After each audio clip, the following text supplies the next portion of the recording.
Well, hello, you beautiful listeners. Hello, and welcome back to the Cancer Sucks podcast. Cancer definitely sucks, as Jay will attest. But hey, your life doesn't have to, as he will also attest. I am one of your hosts, Adrienne Finch, and with me, of course, Jay Williams. Hello. Hello. Jay, why don't you give us a little taste, a little teaser? What is today's episode all about? Well, today's episode is we go back in time, all the way back to that wonderful year, 2025.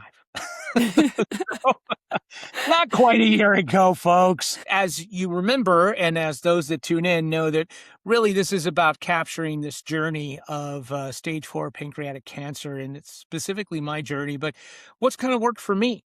And so we have newer episodes that we record, and every now and then we go back and pull the oldie but the goodie, as we used to say in radio, and we talk a little bit about where things were. And in this case, we not only talk about where things were a year ago, but we even talk about where things were a year ago from that date. So we technically go back to 2024 and talk a little bit about that, which I think is important. I was dealing with a lot during this time period, including some internal bleeding, which they couldn't figure out. You know, there are so many side effects that come with battling cancer because obviously the drug that really does help most cancers is chemo, but it comes with a lot of different side effects. And so you never know what you're going to get from week to week. And we actually had a lot of side effects happening this particular week, and we walked through those. And I also got a little bit of a scare, and we'll just leave it at that. You'll have to listen to the podcast to figure out what that is. And I did end up in the hospital as well. And so a lot packed into this particular episode, but again, all part of the journey, and really important for me, to all of you out there, to understand that this is a journey, to understand that I'm not doing it alone. I have an amazing support system between my family, my friends, and of course my faith. And I'm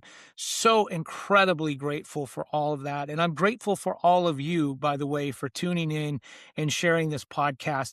It's the reason we do it, to help other people. Don't know why I ended up with this particular disease. Doesn't really matter. I'm in the battle now. And so I want to do my part to try and help others the best way that I can. And in this particular case, it's to talk about things like neuropathy as well, which we also cover in this episode. That fun sensation where your hands and feet are permanently asleep and you just try to go through life doing simple things like buttoning your shirt becomes a bit more of a challenge, but we cover that as well. But appreciate everyone tuning in, and you know what? Let's get to it. Let's roll the episode, Adrienne. Let's do it. Cancer sucks, but life doesn't have to. Yeah, that's the motto we live by for the show we're about to do. So please don't tune out now and stay tuned for the laughter and the stories that inspire you. Well, here we are again. Another version of Cancer Sucks. Woo! It still sucks, but as we like to say, your life doesn't have to. So Exactly. it's a good mantra to have. It really is. Yeah. Welcome back, everyone. Thanks for tuning in with us. It is another lovely Sunday this week because I was at a wedding on Friday. And so we decided to move our usual Friday to Sunday morning. So how are you feeling on this lovely Sunday, Jay? Is it a lovely Sunday? How's it going? It is a lovely Sunday. You know, it's started to turn a little chilly here in LA in the mornings, and I know for the rest of the country, they're like, cry me a river. Let me pull out my little violin. But I will tell you, when you're dealing with neuropathy, at least for me, the little subtle changes in weather makes a huge difference. It's like, you know, your hands get a little more stiff. They get, it's weird. They feel like they're even more asleep than normal. It's worse in the cold, you're saying. Yeah, it does get worse. I mean, I have I have heated gloves. They're actually pretty cool. They, you charge them up with a battery. And you plug the battery into the glove. Yeah, but believe me, growing up in the Midwest, I wish I would have had them. When I didn't have neuropathy, it was just cold. Yeah, seriously. Oh my gosh. So you have chargeable heating gloves, basically. It's so nice. Wow. And we're going to be going up to Ohio to see our kids and our grandson here in a couple of weeks. So I'm sure I'll get some use out of them there, no Oh, doubt. yeah. I don't think it'll be super cold, but cold enough. Certainly colder than probably here on the West Coast. I would So say definitely colder than here. Yeah. exactly. So Ooh. it's just those little things, I was never a big fan of the cold. Of course, I grew up in Indiana, and then immediately after college, spent 10 years in Central Florida, and then I've been out in Southern California now for 25 years. So I've been in warmer weather more than I was in colder weather, and I Yeah. have to say I prefer the warmer weather much more.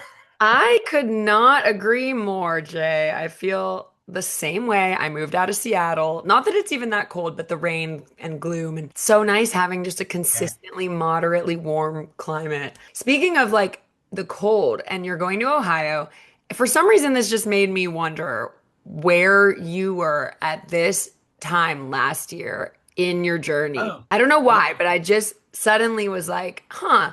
What was it like last October, November? How far have you come? well, a long way actually, and that's a really great question. So it was last fall when I really started to learn that the cancer had come back following my procedure. Hmm.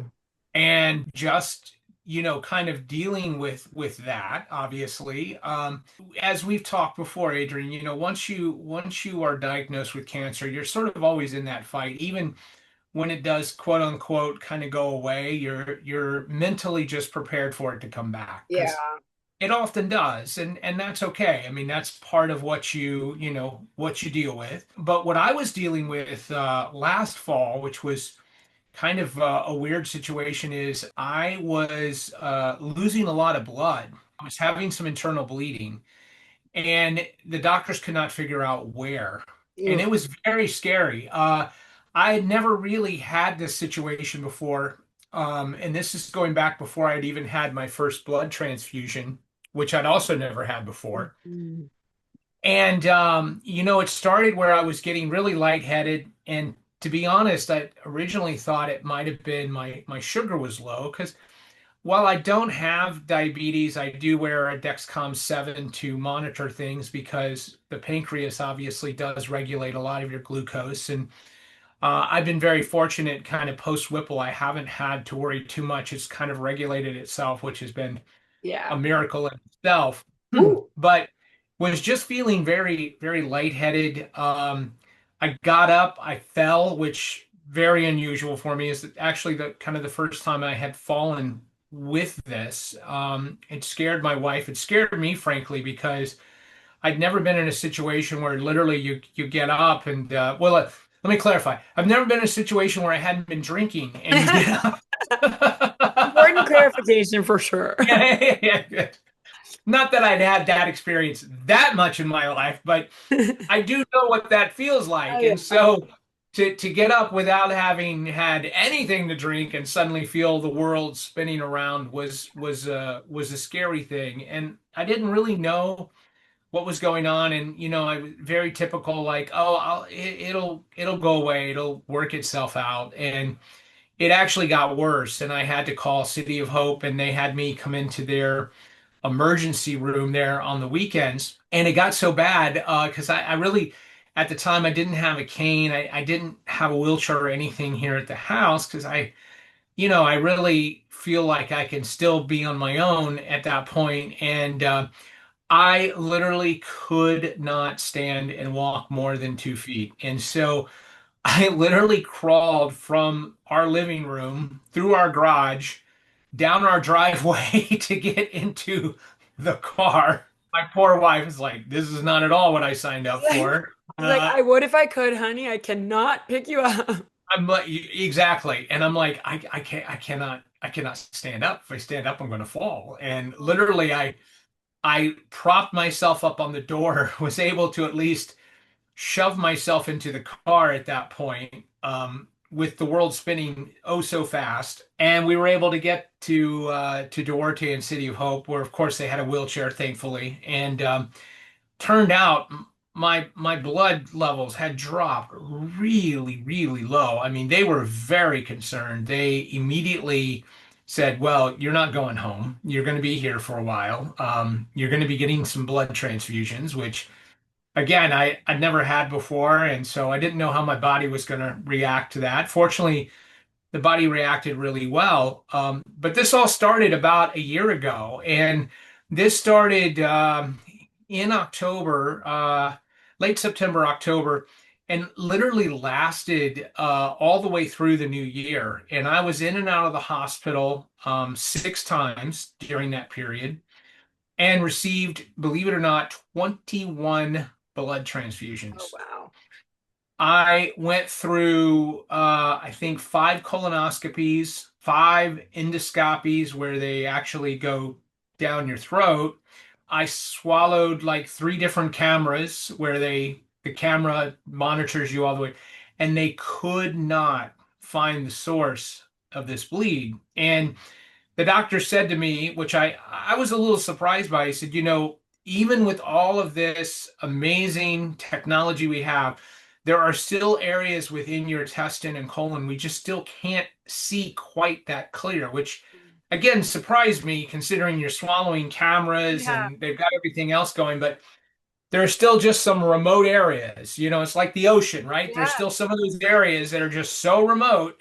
Yeah. And this literally went on. I ended up going through some radiation last January in Orange County with an MRI that was really to help the cancer. But my oncologist finally said, we're going to try something. We're going to put you on some high blood pressure medication, even though you don't have high blood pressure. Mm. But we think if we can lower some of the pressure, if there's a small bleed somewhere, it may just stop that bleed. And wouldn't you know it, sure enough, it did.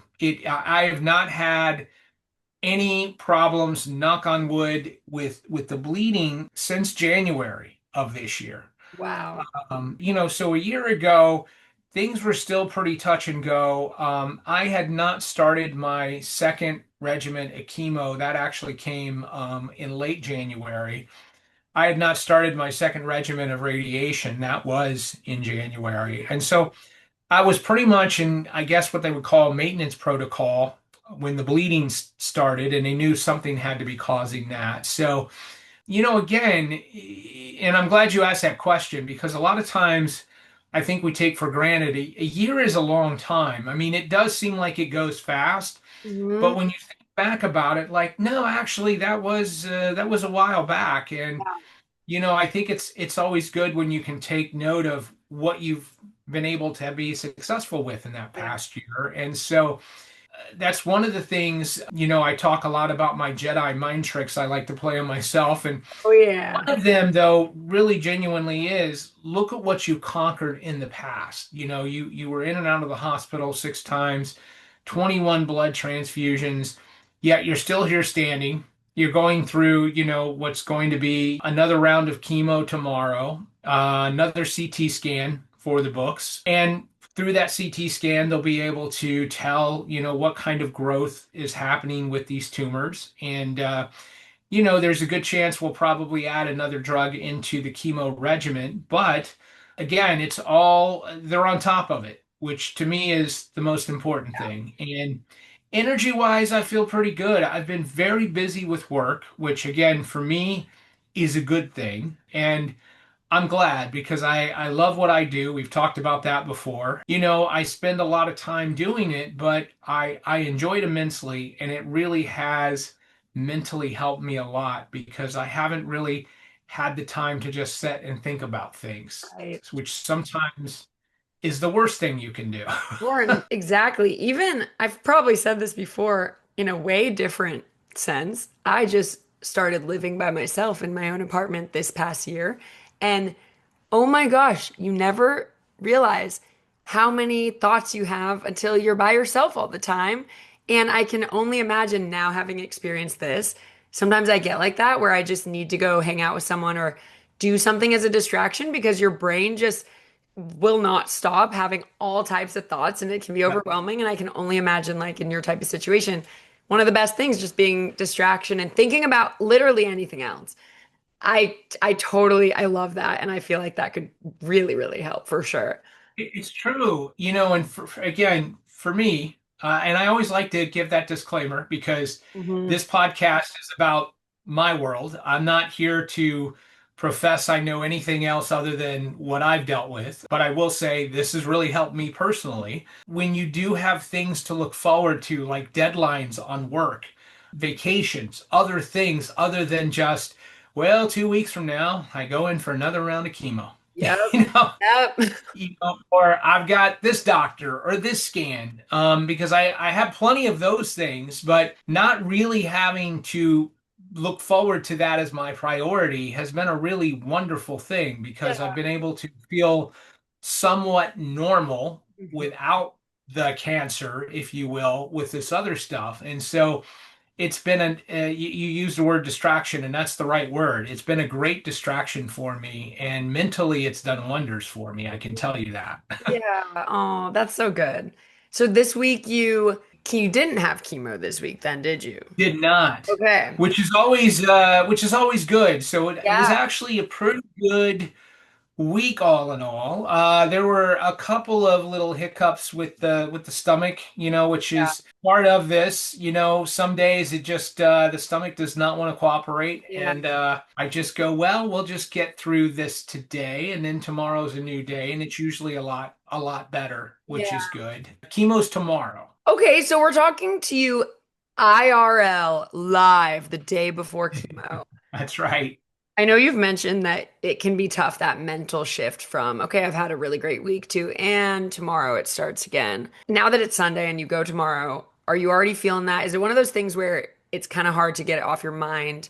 Or does it improve every, week over week? You're used to the routine. Like, how do you feel right now about having chemo tomorrow? Um, it's very mixed, honestly. I mean, I feel good about it from the standpoint that I really do believe it's helping me. Right, right. And I believe that even if the cancer is growing ever so slowly, it would be growing a lot faster without it, possibly spreading without it. Mhm. So I do very much believe in the treatment, as hard as it is on the body. Right.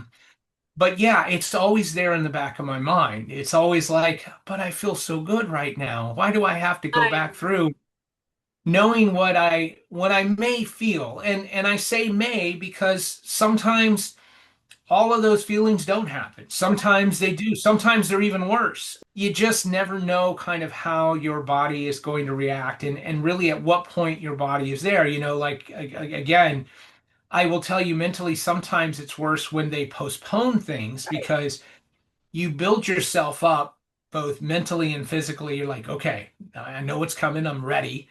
And then you get there and the doctor goes, "Hey, your platelets are a little too low for us. I don't feel comfortable. Let's push it a week." Yeah.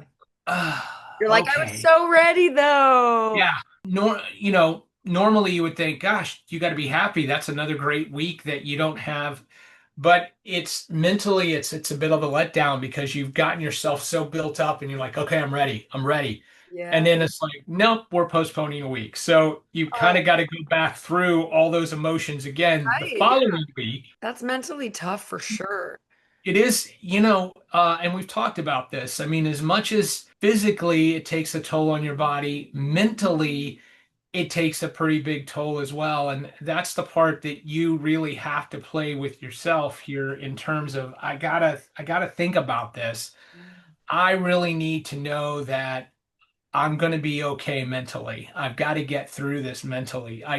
There's not a lot I can do physically. I can try to walk and try to take good care of myself, but the drugs are going to do what the drugs are going to do. Mentally, however, I do have a little more control, and I need to do my best to sort of control that. And for me, it's trying to stay positive. And I know some people go, well, I don't know about that, but again, for me, it works because I feel like I have a lot of things to stay positive about. So, that support system again comes into play. And when people, throughout the week are telling you, you got this, or I really admire your courage, you don't want to let them down either. So you feel, it does help you a lot from that standpoint as well. Oh, and I know we talked about maybe a few weeks ago when they did have to postpone it that they want to introduce that new third drug. Yes. Is that kind of a case by case basis still like or when you go in tomorrow, they'll kind of see if you're ready for it or not, or how is that going to work? Yeah, so as we've talked before, each week before you actually get your infusion, your chemo, you go through labs. That's the first thing you go Right. through. For me tomorrow, first thing I'll go through is a CT scan. Then I'll go through labs. Then Hmm. I'll see my oncologist, and the oncologist will look at the labs.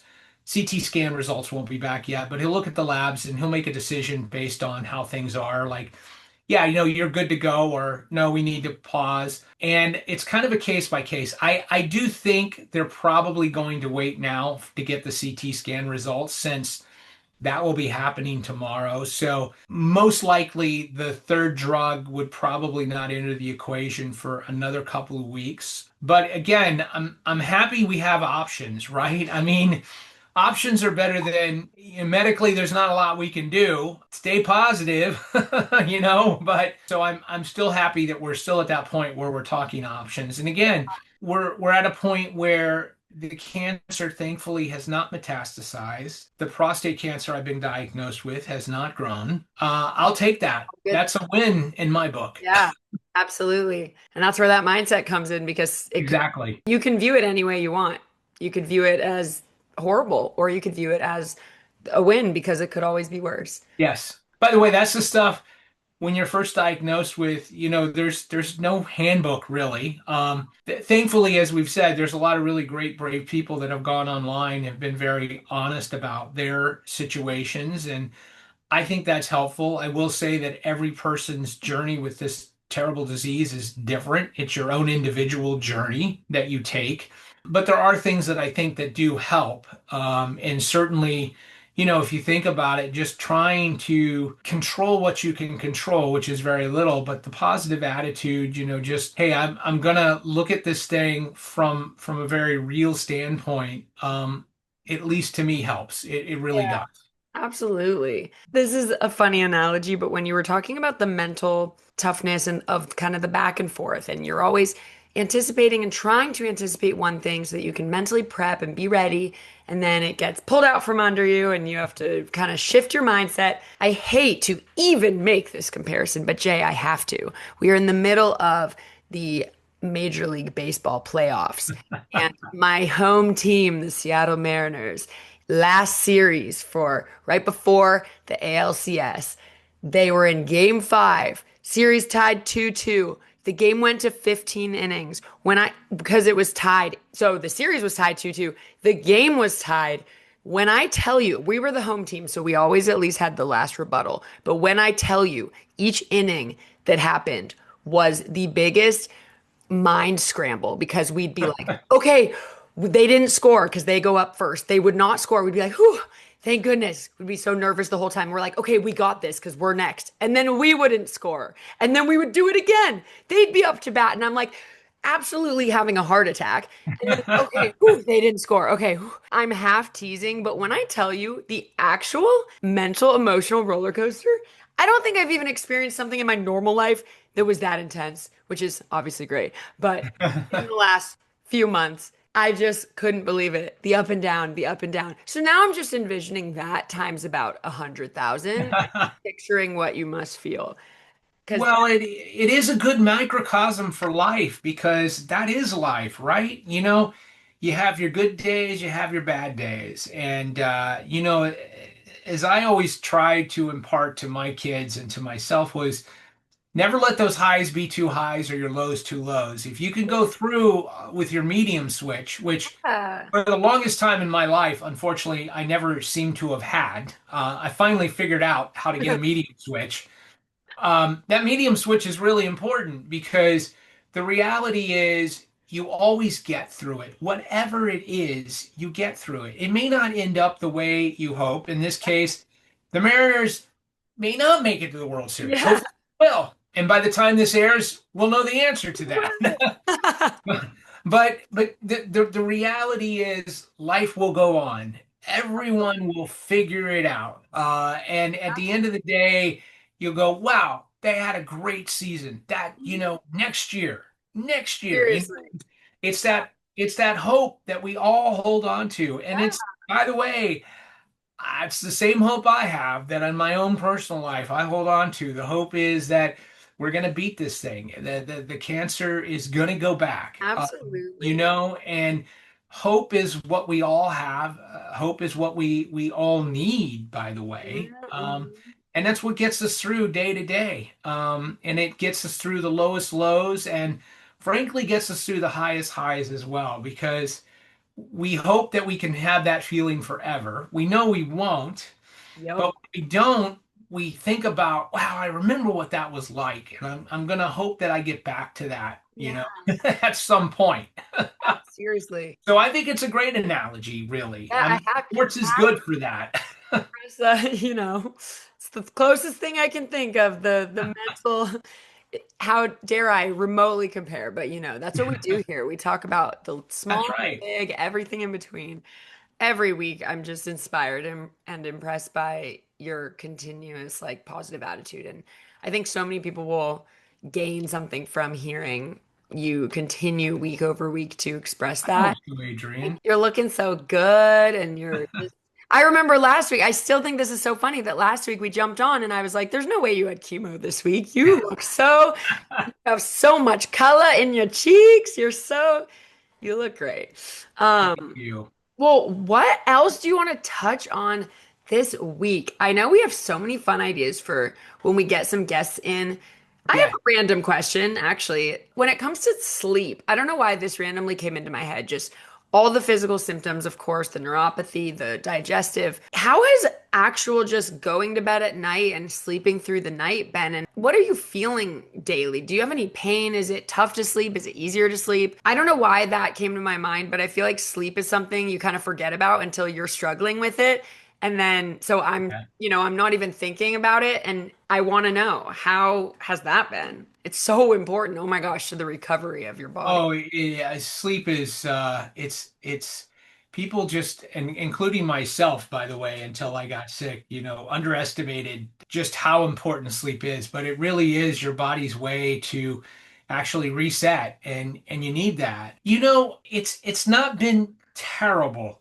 I again, I do have with this particular cancer a lot of stomach issues that come with pancreatic cancer. It's just part of it. I was able to get a nerve block several months ago that helped with a lot of the back pain that I had because Oh, of, nice. yeah, because of where the pancreas is actually located, and it presses up against your vertebrae, and there's some nerves there that are affected by that. Any kind of growth or anything that happens in that general area can cause a lot of lower back pain, which, as you know, I mean, probably second only to stomach pain, back pain is the worst. You just can't get comfortable. And there were nights where I just had to get out of bed and just pace, and it was terrible. And so the nerve block actually helped out a great deal with that. Good. I can't sleep on my side the way I used to. That's not comfortable. So I end up literally sleeping on my back. It's quite funny. You can't tell that somebody actually slept in my side of the bed because I don't move.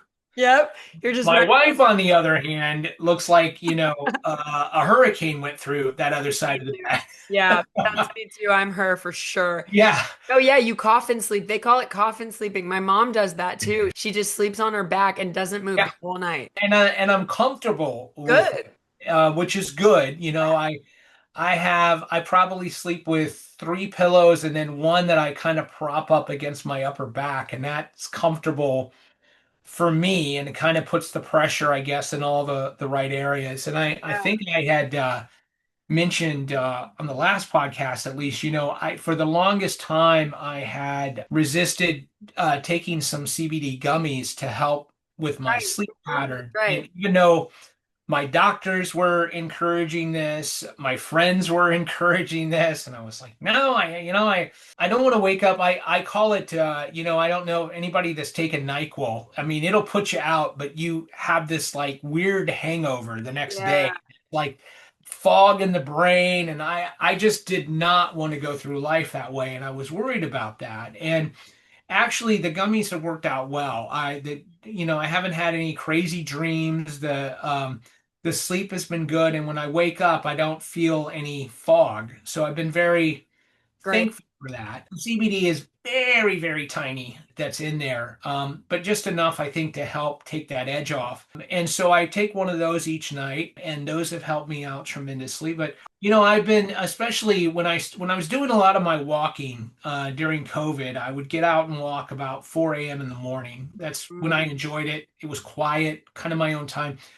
I didn't worry about people trying to reach me. Everybody was still sleeping, so it was kind of the perfect time. So I've always been a bit of an early morning person. I get up now probably about 6:30 and usually will try to be in bed by about 10. So, I get that 7 or 8 hours, which is really all that I need. Anything longer than that, I get a headache, to be honest. So, Interesting. I mean, hey, 7 to 8 though, that's great. yeah, Because I feel like one of the worst things is when you are sick or you're dealing with something and you really need sleep in order to yes. recover, but then the actual thing you're experiencing is preventing you from getting good sleep. So that's great to hear. Like 8 hours that's probably more than you ever slept before you even had cancer. Yeah, well, I would always be thinking about work and that would keep me up. And I've been able to not really worry so much about that anymore. So that's actually helped that's helped tremendously as well. I will say on the weekends, like, tonight, Sunday nights right before I go to chemo, sometimes I'm up a little later because it is kind of harder to unwind Yeah. a little bit knowing what's going to be happening the next day. We talked about that. So mentally, Sundays before chemo are a little more challenging, but for the most part, I've been able to sleep pretty well. And then after I get the chemo, I will be out like a light by the time I get home tomorrow because Yeah, your body really is like, okay, we're going to shut down here for a little while and process this, and for you sure. just need to be okay with that. For sure. And actually, I was going to ask you, I may have even asked you this before, but if you had to describe like the actual physical feeling of when you're about to get the infusion and then actually that course of like the amount of time that you're getting it, and then obviously you're saying after you hit a wall, you sleep. Yes. Does it take your body a while to process where during it you're not feeling a whole lot and then you kind of sleep and then the symptoms or the after effects might happen like Hmm.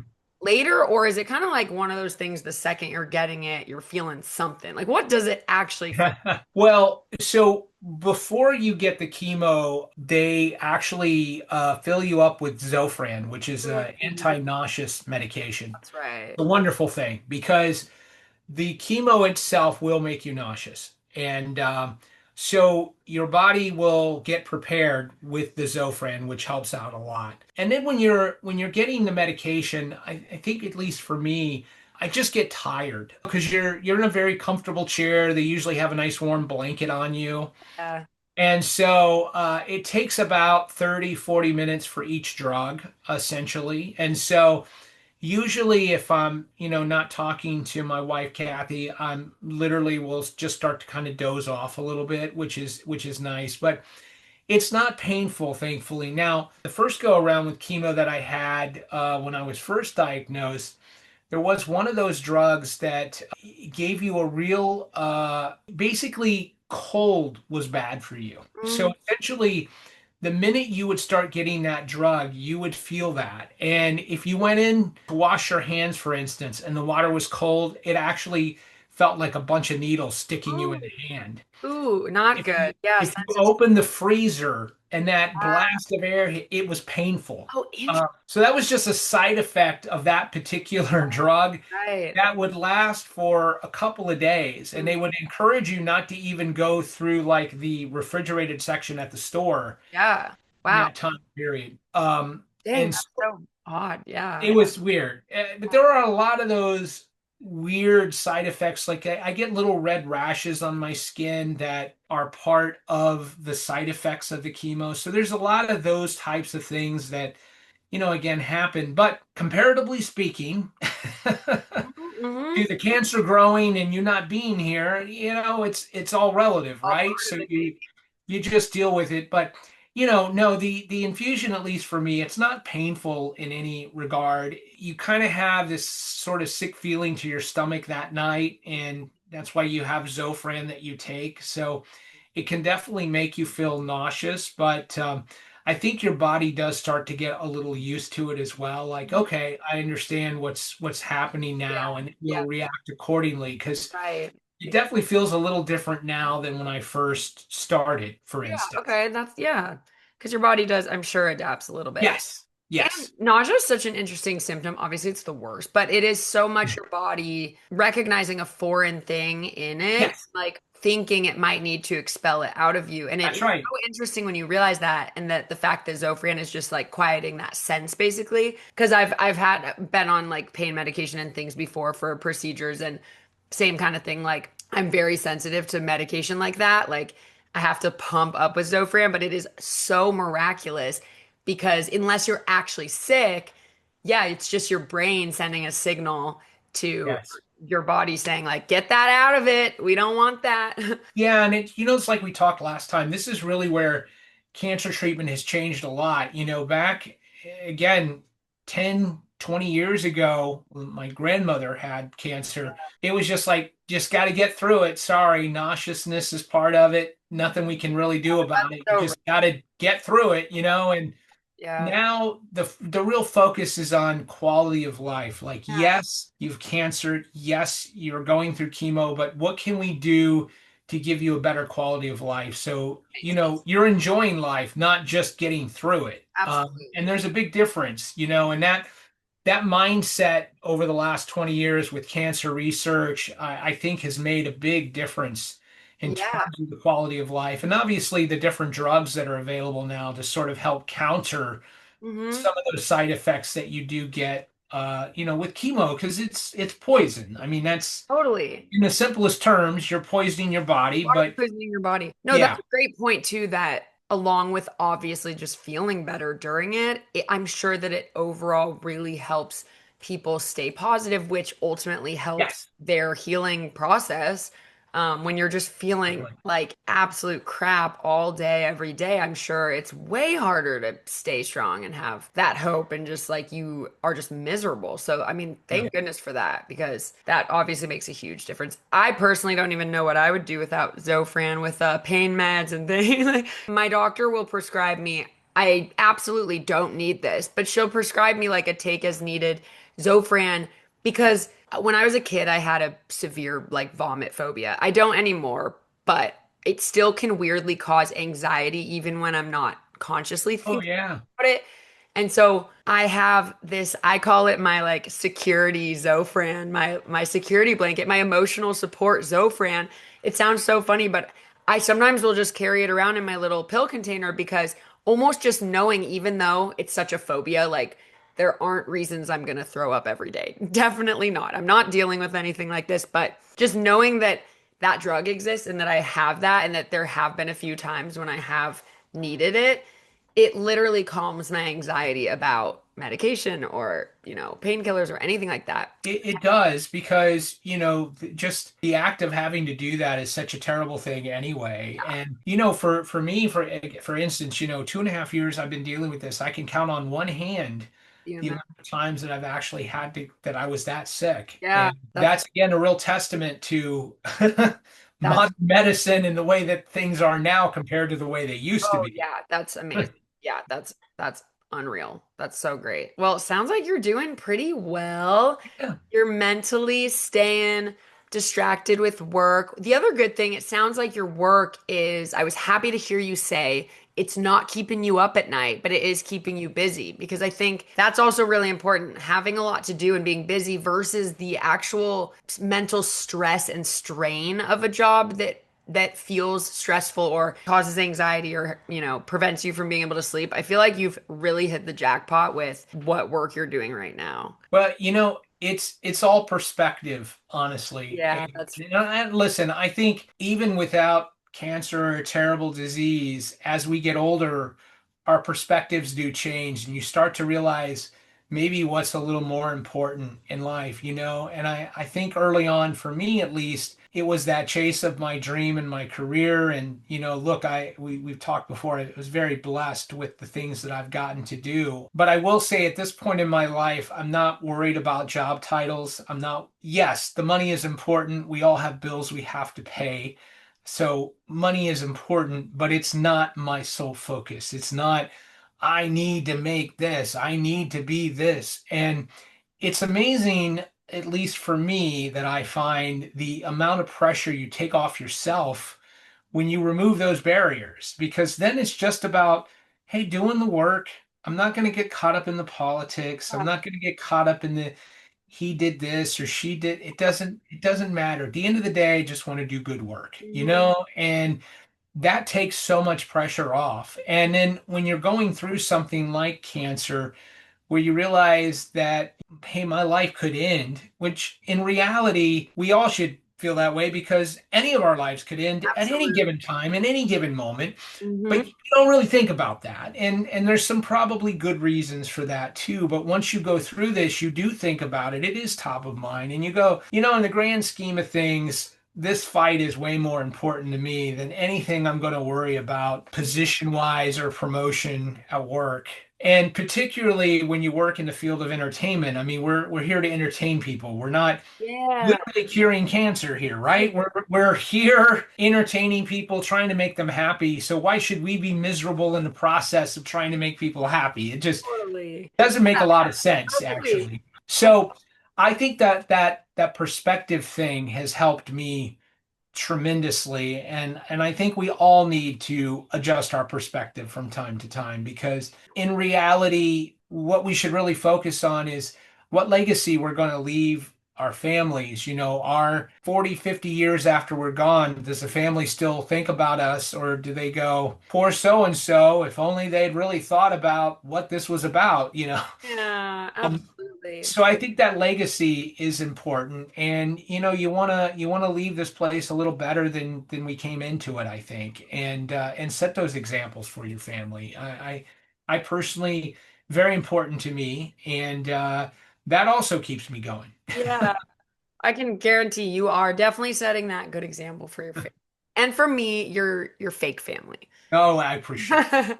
You're very real. You're very much part of the Williams Thank family. you. I do feel like that. I love it so much. I'm excited to talk in your class too. Well, that's the other thing. Teaching has been such a great thing for me. Again, I kind of stumbled upon this. I was Yeah. fortunate some of my coworkers were teaching a class originally at AFI. I think I've said the story before, and they asked me if I could take over their class because they had gotten a job where they couldn't do it anymore. And it's like, teaching, I don't know. I don't know. And I did it, and I really enjoyed it a great deal. And then after a few years at AFI, I was able to meet some folks at LMU through a group of people that I was working with, and really liked them a lot. And this was, not just a film school, it was a major university. And so I've been there now for 15 years, and Crazy. have had some amazing students, including you, Adrienne, and it's just been really nice to see those students all kind of excel in their own ways. And when they come back and tell me that I somehow played some small part in that, I'm always very humbled by that, because I love being able to give back and really just say, hey, look, here are some of the things I did that I wish I wouldn't have done, or here are things I did that I'm glad I did because I learned a lot from them. Kind of impart that information to everyone, and it's been really great. So I look forward to that class each week, and I always look forward to that part in the semester where you come in and talk about the creator economy and what you've done. Yeah, no, it's so fun. And you were my favorite teacher. And I never forget, I went up to you on maybe the first day and I said, I am so sorry. I have an internship and I get done like right before class and I'm going to be speeding back. I might be like 15 minutes late like every single week, but I really want to take this class. Is that okay? And I was expecting, it's not necessarily great to be like 15 to 20 minutes late for class each week.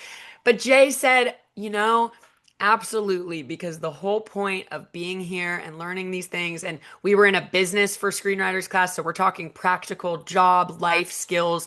And he said the whole point is to be doing those kinds of experiences. So, of course, like do your internship, come to class as soon as you ever can. That meant so much to me because I wanted to take your class so bad. I did not want to have to not take it. And just it was so true when you said it. Like, you're right. Wait, we are here for those kinds of experiences.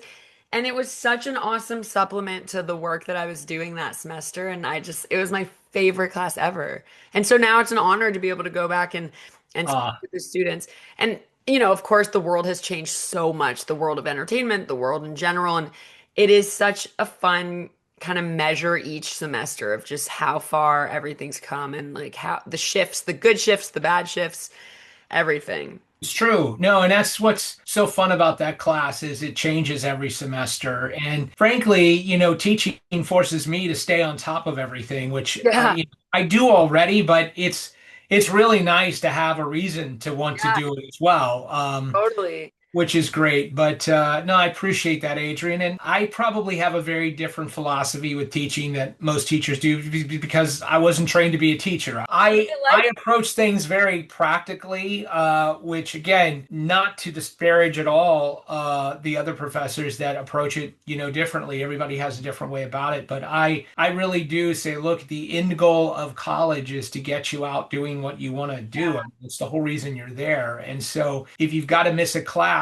because there's a networking event or there is an event that's going to help further you along career-wise, by all means, you yeah, should absolutely do that. I mean, that's the whole reason you're there. totally. I couldn't agree more. And I was stoked. And it was just so fun. What an Be experience. good. You always are giving back. And I enjoy it. It really makes me feel good. yeah, The person that, fortunately I was raised to be, and I'm very thankful for that. And I enjoy so much hearing those stories when the students come back or stay in touch with me or email me. And, I have some students even, 5 years after the fact say, "Hey, I've got a job interview. Would love your thoughts on this." It means a lot to me yeah, that they still even remember me, let alone that, that they're asking me for advice. So I very much appreciate that. we are all so lucky to have you. Seriously, so lucky. Well, Adrian, this has been another wonderful, gosh, I just can't believe, I think we're at like episode 7 or 8 now. Yeah, we've It's they're crazy like that. It's just, done. I love it. I love it so much. I'm just so stoked to be able to chat every week. Like, that's so nice. Because sometimes life just happens and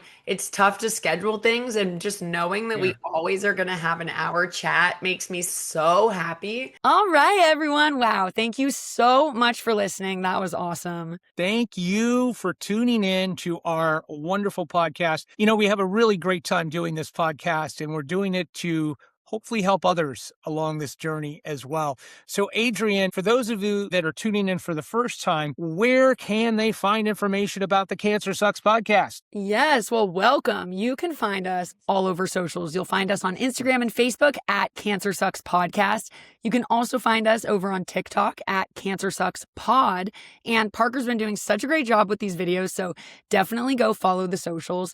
And finally, you can find this very podcast everywhere you get your podcasts, with video versions on both Spotify and YouTube. So be sure to click follow so that you never miss an episode. And that's not all, though. For even more of the Cancer Sucks podcast, click our Linktree link down below in the description. And that's where you'll find absolutely everything in one place. Our social links, our GoFundMe, any fun events coming up, and just other ways to participate and help spread the word, maybe merch one day.